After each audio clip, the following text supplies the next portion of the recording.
Excuse me. Good evening. It is Sunday night. It is probably around 8:45, and I am sitting here just planning for the week ahead and thought I would hop on. So I will go ahead and let people hop in. You can see that I am planning my boomerang study. Hi, it's Christy. Hi. Oh, thank you. Okay, I haven't checked the lighting. So this really is just kind of a random scope. So let me dim the lighting a little bit. I feel like my face is kind of like glowing in there. Hi, oh my goodness. So many of you are in here tonight. Oh, you're gonna do a book club, Daisy. I'm so excited. Okay, Lena, this one's only gonna take about 5 minutes because I really am just getting on here very quickly. Hi, Bethany. Oh, there's so many. Joanna, so many new people. Welcome. Welcome to my scopes. I'll give you a quick intro and then I'm just gonna get to it. Oh, sleeping babies. I miss aspects of that. All right. Oh, hi. Oh, I wish I had an excuse to stop planning. All right, ladies. Well, for those of you who don't know, my name is Mary Wilson, and I am, I live, from Canada. Lots of homeschoolers in Canada in the Brave Writer circles. I live in Raleigh, North Carolina, and I homeschool my 4 kids. They are 13, 11, 9 and 6. Always get thrown off. Hi, Michelle. I want to respond to the comments and I want to continue my train of thought. It's very hard here on Periscope. My blog is notbefore7.com. Right now, I have a great post about the Poetry Tea Time launch party going on for Julie at Brave Writers' new Facebook page and website for Poetry Tea Time. So you can check that out, and some stuff on the nervous system. Oh my gosh, I totally want to visit Hilda's. I'm going to have to get Hilda's email address. Oh, Charlotte. Gosh, there are so many of us in North Carolina. We are going to need to have like some sort of homeschool get together in North Carolina. So thanks, Allison. All right. I said I would make this quick. This is just a reality check because I'm often periscoping and blogging about the things that are really exciting in our homeschool. New Orleans, that's awesome. And what's going well, and it probably can look like we are getting so much done, and there are probably just certain assumptions made because we all do that about everybody. And things are good here, but I just want to share the reality of the boomerang because the Boomerang Book Club is one of the things I know that I've shared a lot on Periscope, and so many people are getting inspired to try book clubs and try party school, and I just want to share the reality of what happened with our boomerang book. Last month, we read What the Moon Saw. Fantastic book. But March, actually, so this month, March, we got stuck in Florida. We happened to get stuck with our book, but not with our guide. Actually, I printed the guide while I was there, but I was not making kids do grammar and copy work while we were in Florida because I'm just not that mom. I can't channel that sort of energy to joyfully somehow do school while we're on vacation. So we didn't. So this is the Boomerang Book Club Guide, and it's a pretty thick one. And we basically did week 1, and that's it. We did the week 1 copy work passage, which was a fantastic passage from the prologue. It's actually, I'm sorry, that's not the copy work passage. Yeah, it is. Okay. It was a pretty long copy work passage. It went on to the next page, and we didn't copy it all. And then we did not do week 2, we did not do week 3, and we did not do week 4. And we have book club Friday night. So what we did do is we got to the thinking piece questions in the end because we got to them at book club. I don't know how many pages it is. It looks like about 18, 20. So my daughter participated in an oral discussion about the majority of the questions, but we didn't get to any of them in writing. We skipped 3 weeks because we were stuck in Florida for extra days. So March just kind of got shortened for us.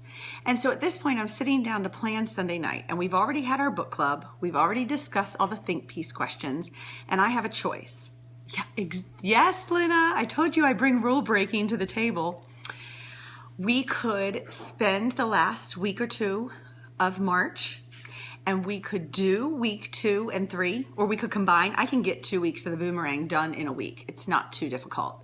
And we could kind of finish out March, finishing our book, or we could move on to the next book. And both of those are good options because we do still have some March time left. But I'm just getting on here to be honest that I have decided that we have done 6 boomerangs this year, and we have done them really well. And this one, we are just going to let it go. So I am putting that aside, and I just wanted to share that we are moving on to our next book, leaving the boomerang guide for What the Moon Saw unfinished. Oh yeah, 6 is a lot. You know what? I should correct that. We did 5, and then we did a month of short stories. But so we've had 6 solid months where we've pretty much been on the ball because the literature is one of my priorities in addition to math. So those are the 2 things that typically don't get let go. But since I talk about the boomerang so often and the arrow, and I talk about the book clubs, and the book club was fantastic, and we had these great discussions, but I'm not going back and making my daughter write out answers. I'm just moving on. I'm excited about a new book. We're ready to move on. And yeah, this book club was great. I periscoped. Everything wasn't in the periscope because we didn't have the Mexican music playing yet, the Spanish music, and we didn't have the Mexican hot chocolate made yet. So we did have that also at book club. But yes. And there's 13-year-old who got to just move on to the next book. And I totally agree. Hi, whoever's saying hi. I don't know who you are. So we are moving on to Anne Frank. And that gives us, actually what is nice is it gives us an extra week of Anne Frank because we have till the end of April.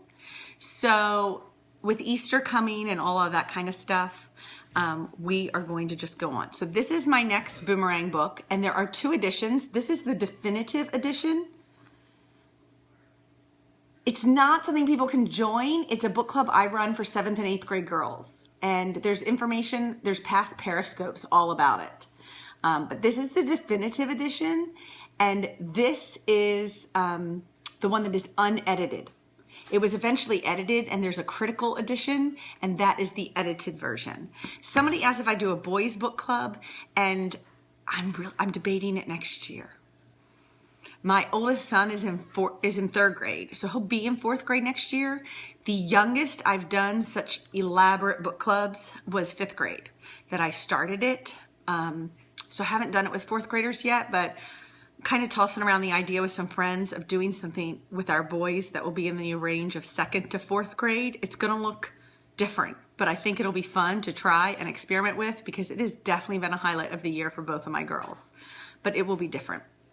So really, I didn't get on here to talk long or to talk a lot about book clubs. I think, yes, the book clubs are on my blog, Ingrid. Actually, all the ones I've done, if you go up to the top menu bar, you can click on homeschooling and then go down to the bottom where it says literature, and another menu will pop up and book clubs will be there, and you can see all the book clubs we've done. Pouch of Arrows is perfect. I think it's the Quiver of Arrows, right? The Quiver of Arrows. Yeah, Shelly, I'm hoping that we enjoy Anne Frank. It's actually, I don't have a problem with the unedited one. The unedited one apparently has some sexual content in it because this is a young girl, of course, between, is it 13 to 15 when she writes the diary? So, you know, her body's changing, she's learning things, and she writes about some of those comments. It also contains some unflattering comments about people in the annex that her father ended up removing, especially ones about his wife and things like that. So I have no problem with her reading this one, but it's long. So Arlene and Maggie the pig. What is that, Kirsten? Okay, Arlene lives in Arizona. She's a scoper. I know that. Oh, Maggie the pig. Okay, now I'm making connections. Oh, that is so exciting. Did you guys just meet through scoping, or are you friends in real life? Anyway, so this is like 300 and some pages. Ah, there she is. She's on here. Oh my gosh, this is a crazy small world. So I ordered her the edited version just to give her a shorter version to read. And yeah, she might have been too young. My daughter's 13. I think actually we could have waited on this one, but we just kind of tried. Scoping friends. It is so exciting. Is that the purpose of your visit, Kirsten, to go visit a scoping friend in Arizona? Or are you going to Arizona and Kirsten happens to be there? Oh, that is so much fun. Okay, you read it in 8th grade? Okay, Christy. So I think it's one, I mean, you could probably get away with it in 9th grade too. Oh yeah, Shelly. If that was your oldest, because then your oldest 12 and then your other daughter's 11 maybe, that may have just been too early. I remember my daughter tried to tackle Little Women when she was in 3rd or 4th grade, and she kind of liked it, but I'm not so sure she got as much out of it as when she read it this year. All right, but I'm going to get back to planning. I just hopped on because I just wanted to take a moment, you know, keeping it real here on Periscope, and just say, there are just months that we accept the fate that we had, and we just move on. And that is what we are doing. So yes, I know you all believe in the same type of freedom in your homeschools, and so it's just a way we can encourage one another to say you're not the only one who didn't get to the whole arrow guide or the boomerang guide. I'm not advocating to always just leave everything undone, but I do feel like, you know, 1 or 2 really good months under my belt is great, and the other one we got out of it what we got out of it. Hello, Viola. All right, so I'm going to say good night. I know it's Sunday night and a lot of yours. Okay, yeah, other people aren't. It's a tool. And we get out of it what we can the month that we're using it. Goodbye. And I feel like we got a lot out of what the moon saw. It just wasn't all the plans. I think it's time for me to go. I have bored children in the house. Clearly. All right, guys. Have a great night. Happy planning for your week, and I can't wait to see some scopes. It feels nice to be back into my routines. I think we'll go do something. Oh, they're commenting Bye. for us. Bye. Oh, I like to flip the screen. Why? So we'll end on this. Because I don't like ending on... Whoa, stop. I was trying to end it. Now I got kids touching the screen.